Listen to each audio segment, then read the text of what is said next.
shot himself. No criminal charges have been filed. They have not yet ruled it as a suicide. Vera will have an update on that at 7:25. A weekend drug bust in Birmingham resulted in the arrest of a former NFL All-Pro defensive back, Lamar Parrish. Parrish, an 8-time All-Pro with the Cincinnati Bengals and Washington Redskins, was jailed Friday night after authorities raided a West Birmingham home, found several bags of what they think is cocaine. Parrish was released yesterday after posting $5,000 bond.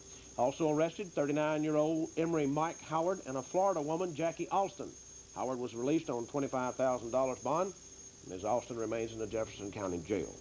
An estimated 300 to 400 laid-off workers at the Ford Motor Company plant in Sheffield are applying for 200 job openings at a plant in Ohio. Ed Jekyll, the company's industrial relations manager in Sheffield, says the non-skilled Ford workers are given a chance to stay with the company if they are willing to relocate. Earl Newman, a tool and die machine apprentice who has applied for one of the jobs, says his family doesn't like the idea of moving north, but he hopes to be picked. Says Newman, quote, "I've never been north of the Mason-Dixon line, but a man's got to work." When the space shuttle blasts off for its scheduled August 30th mission, an experiment developed at the University of Alabama in Huntsville will be riding along. Researchers are trying to test solid substances in an orbital atmosphere. Dr. John Gregory, the university's associate research professor of chemistry, is the principal investigator for the 26-hour experiment. More than 30 substances will be exposed to highly reactive atomic oxygen, a major component of the atmosphere in outer space. And filming of an adventure movie starring Timothy Bottoms and Robert Powell is set to begin today in Marshall County's Cathedral Caverns.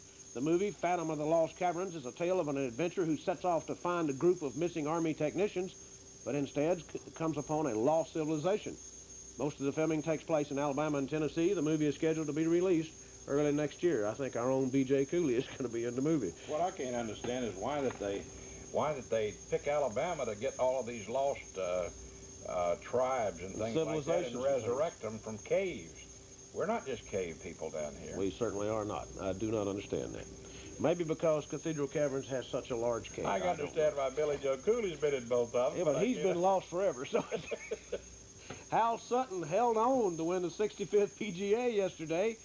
Whew, and I say held on. The Golden Bear picked him up, though. He made a run at him, no doubt about it. He was behind, way behind, and came back, picked up, and within one stroke of winning. Sutton told his son yesterday morning, I need a 65 today. He shot a 66. And he shot a 66. That's right.